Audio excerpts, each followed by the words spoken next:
So I went and bought a receiver hitch for my little trucky truck, and it's a Ridgid hitch. I respect Ridgid hitch. They're a good company. They're solid. They're good. But for some reason, excuse me while I grab a bunch of stuff. These washers like actually fit right through the holes. I don't know how that's supposed to hold my. How's that supposed to hold it on? I don't get it. Now, this side is kind of not, it's not through the hole, but this side it popped right through the hole. Well, that's worthless. I don't know if you can see that. The washer's up in there. So I went and bought some steel, plate steel, whatever you call it. I made these little bad boys. I even put a shitty coat of paint on them because I'm the worst painter on earth, and I'm sure it's just going to fall off and they'll just get rusty, but whatever. Who cares?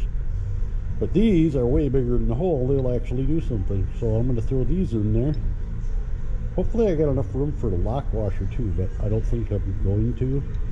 But I'm going to blue Loctite the nuts on there and fix this problem. So Ridgid hitch, I don't know if they just put the wrong hardware kit in with it or what. These washers are a joke, and you know, you should probably quit giving them to people. Just make some little plates like that and problem solved. God, I hope these fit. I wonder if they're going to fit in there. Well, we'll see.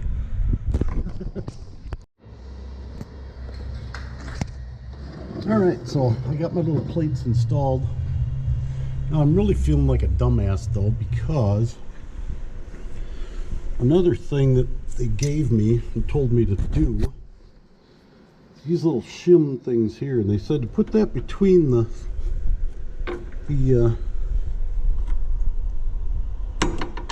hitch and the frame.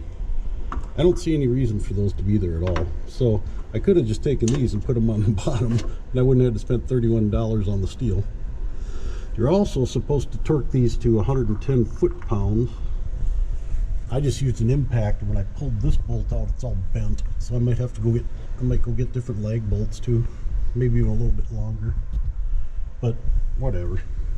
I don't know. I could leave it the way it is. I'm sure it'll be fine. But I just don't know why they told me to put these things in. They said like the frame is different or something, and you need to. This bolts right up to the thing, so there's no. I don't see any reason whatsoever to put a shim in between there. And it just looked weird, and I thought, that isn't right. That's flat right there. That's good. So I don't know. Ridgid hitch. Like I say, I respect them. Good company, but wrong hardware kit maybe? I don't know. I have no idea. But it's on. I could probably just leave it. I was thinking a little bit longer bolts and maybe one that isn't bent. All I'm doing is putting my little motorcycle carrier on here that weighs like 35 pounds, and then putting a small motorcycle that only weighs like 225 pounds or something. So I'm really not worried. I'm not towing a huge trailer or boat or anything like that. So I'm sure it'll be just fine. But now I feel like a dumbass. I spent that $31, and all I'd have to do is put this stupid thing on the bottom, and done deal. But whatever. Live, learn. And then go to the brewery and drink some brews, because that's what I'm going to do right now. I'll check these in a week or something, make sure nothing's loosened up or anything, but I'm sure it'll be fine. So, learn from my mistake. Look at yours, and if it looks like no reason to put this shim in there, this thing in, just don't. Just put it on the bottom. And throw the stupid washers in the garbage. The one's still stuck in there. I'll show you what these things are.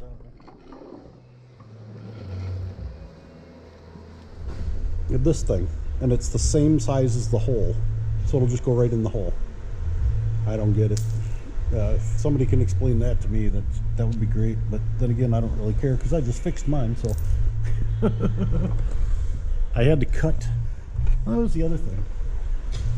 This thing wouldn't slide back far enough, and there's two holes perfectly in this bumper. So I cut little, just made them slots instead of holes on both sides here, and it slid right to where it needed to go, and done deal. So that was another weird thing about it. But I remember one guy in a review, he said he had to cut something off of the thing to make it fit. Well, I bet it was he had to cut off the receiver hitch to make it fit. I bet he cut that off. I just cut little, like I say, it was just a hole. I just made them slots and slid right where it needed to go, and done deal. This poor rusty old truck. One of these days these shackles are gonna all rot out and everything, and I'll probably have to do springs and everything. But this thing's only got 185,000 on it or something. We have a customer that has a 2010. This is a 98.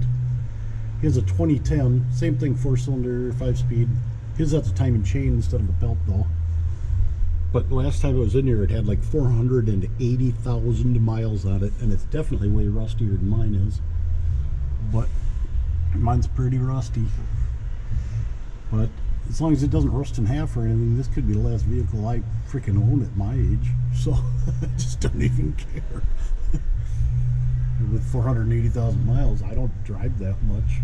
All summer I ride motorcycles basically. Although now that I have this, I will be throwing the little bike on to take it camping and stuff, so probably put a few more miles on it, but still not a ton, I don't think.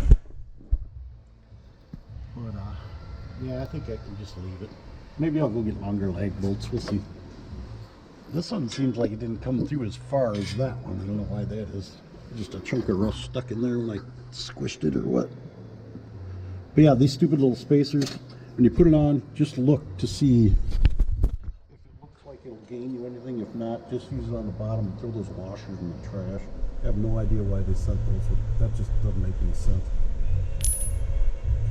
But should be rock solid now. So, but it cost me more money than it should have. Because I didn't look at it as close the first time as I should have, because I would have realized I don't need those stupid spacer things. That I could have used them on the bottom, saved myself $31. But oh well.